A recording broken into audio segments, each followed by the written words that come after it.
And as Britain prepared for D-Day back in 1944, General Bernard Montgomery was sent on a special mission. Ahead of leading ground troops in Normandy, Monty, as he was known, was tasked with travelling around the UK to raise morale. He was the right person to do that. And now, 82 years on, his grandson, Henry, is retracing the steps he took. And our reporter, John Maguire, met him along the way. In April 1944, Scotland hosted England at Hampden Park in Glasgow before a crowd of more than 133,000 people. Also watching was General, as he was at the time, Bernard Montgomery, taking a break from planning the Allied invasion of northern France. D-Day was just weeks away. So why was Monty here? His grandson Henry has come to Hampden to find out. Oh my goodness me. What do you think of this? This is absolutely amazing. Well, it's obviously very different to what it was 82 years ago. There would have been at least 133,000 people on that day. The capacity here today is about 51,000. The visitors were up against a solid team, backed by the nerve-shattering war cry of Scottish football fans known as the Hampden Roar. He came to Glasgow not really to watch a football match. I think that was an added bonus. He came to visit factories in Glasgow and shipyards, and there would have been some troops stationed here. So, I mean, his mission in April and May 1944 was to go around the whole country raising morale. And the first thing I would say is it's very small. And it is very small. It's because of the war. Yeah. It's just the restrictions and the difficulties of creating even the programmes at the time, so it's quite a small little document. In the Scottish Football Museum, the senior curator, Richard McBrearty, shows Henry the matchday programme. Football's contribution to wartime charities has been truly marvellous. Part of the reason he was travelling the country wasn't just for his own ego, it was actually for raising money for the army charity, and he'd been asked by the Ministry of Supply to go on this campaign. Henry is following in Monty's footsteps, touring the places his grandfather visited in his morale-raising tour around Britain.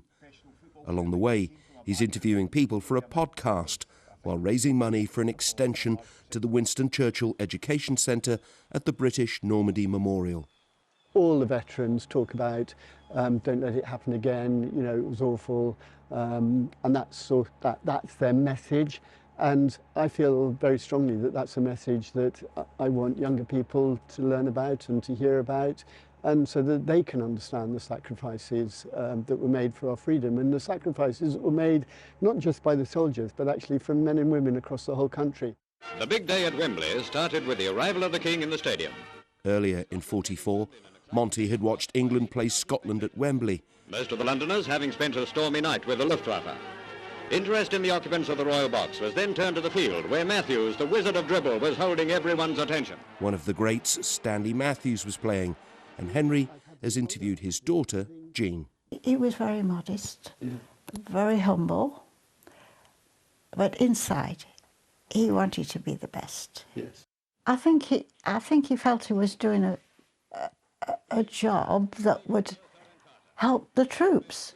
Some of the people, the players, and then felt rather guilty that they weren't fighting on the front, but they were doing a good job what they were doing. Montgomery, I think he felt that too, that they needed not just inspiring, they needed a bit of relief. So it just shows how powerful football is. It's a religion to some people. In the star-studded matches, Scotland were led by Matt Busby, and England featured the prolific goal-scorer Tommy Lawton. Being overrun doesn't suit England, so Lawton fixes it with a real snorter. That's him. Yep. Yes. His son Tom is watching this wartime footage for the first time and says his father remembered what General Montgomery told them. Those who fight overseas and those who work on the home front are members of one of the same team. One cannot do without the other.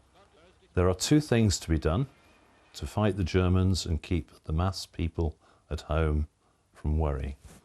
I think very important words that were said there by Monty, and yeah, I think the old man, that in a way puts at rest that, well, should I be doing this? Even though it was towards the end of the war. And yeah, it's an important thing. Henry's odyssey will culminate here, on the beaches of Normandy, on the anniversary of D-Day, the 6th of June. It was the beginning of the end, but there was still almost a year of fighting ahead in Europe until victory the following May. Let us embark on what lies ahead, full of joy and optimism. We have won the German war. Let us now win the peace. Along with several veterans, Monty's grandson will have also met people from coal mining, seafaring and farming communities to discover more about the civilian as well as the military effort. He drove through the city along a 6-mile route of jubilant citizens. And how it took an entire nation to come together and to help win the Second World War.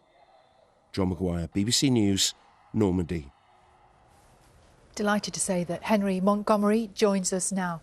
Morning, Henry. Thank you, Sally. So that was your granddad? That was my granddad. Wow. Yeah. It's quite strange to see him on in the some of that footage I haven't seen before. So yeah. And at what point in your life did you realise he was someone special? Well, there's a story that I tell, but it's I'll try and shorten it. But it was basically at the Royal Tournament when I was 5. And at the end of he was taking the salute, and I came down the red carpet, holding grandfather's hand, and the red carpet was lined with people and patting me on the head and saying, "What a sweet little boy." And I think then I realised that he was somebody who was it wasn't quite normal, and it was the first time that I'd sort of really that hit me. That I think I was probably traumatised by that, actually, to tell you the truth. Because it's a big thing to take on, isn't it? It's only only latterly, really, in my life that I've really sort of taken on the as it were, the mantle and responsibility, really, that goes with the heritage, and fundamentally that's thanks to meeting the veterans and hearing their stories firsthand, and what they did was just amazing. So, and that's sort of why I'm doing what I'm doing, because I want those stories to be told, and for young people to learn about those stories, which is sort of what my journey is all about, is to raise money for the British Normandy Memorial Education Programme, so that we can understand today, probably we need to more than ever, why those stories of sacrifice for our freedoms are important. And grandfather in that clip talked about winning the peace. Well, sort of. We did quite well in the immediate aftermath of the Second World War. You might say, just at the moment, we're not doing such a good job. So it's really important that we understand the cost that freedom was bought. It's interesting. When you talk about spreading the message to young people, for young people who don't know, let's just reel off a list of your grandfather's achievements, I suppose that is the right words. He survived the First Battle of Ypres in 1914, served at the Somme, Passchendaele, Dunkirk, North Africa, El Alamein, Italy, key World War II commander, and all of that World War II history that comes along with it. And I wonder, how do they make men like that? What was he like to be that sort of heroic figure? I don't think he would ever describe himself as a hero, actually. I mean, what wasn't on the list is that he was severely injured at the beginning of the First World War in October 1914 and was left for dead, but miraculously recovered. So he didn't actually, after that, fight in the front line during the First World War. He was sort of more in the back. But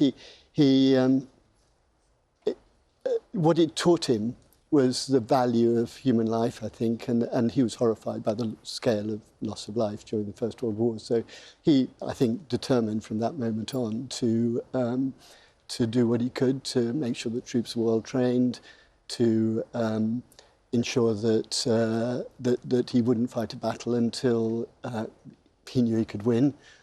He was not a loser. He liked winning. So. Yeah, so it was very much that was his, and I think that's why he was loved by people.